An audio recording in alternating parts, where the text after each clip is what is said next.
عبید بن عمیر اپنے والد سے روایت کرتے ہیں کہ انہوں نے حجۃ الوداع کے موقع پر رسول اللہ صلی اللہ علیہ وآلہ وسلم کو یہ فرماتے ہوئے سنا ہے: خبردار،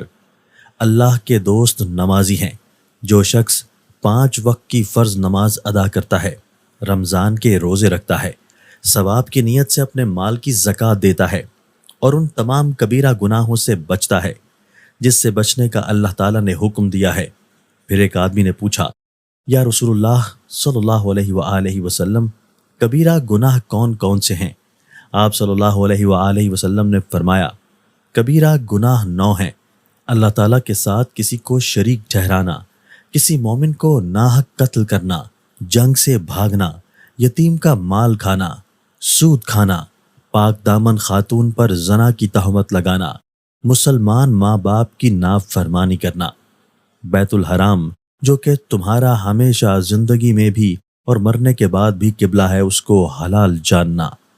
پھر فرمایا: جو شخص ان کبیرہ گناہوں سے بچتا ہے، نماز پڑھتا ہے، زکوٰۃ دیتا ہے، وہ مرنے کے بعد نبی اکرم صلی اللہ علیہ وآلہ وسلم کے ہمراہ ایسے گھر میں ہوگا جس کے دروازوں کے تختے سونے کے ہوں گے۔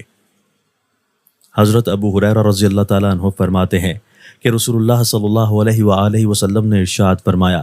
ایک فرض نماز اگلی فرض نماز تک کے لیے درمیان کے گناہوں کے لیے کفارہ ہے۔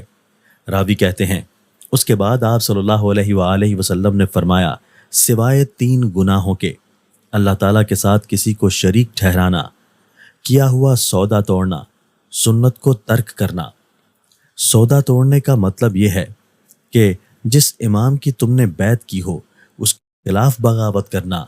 اور ترک سنت کا مطلب ہے جماعت سے الگ ہونا۔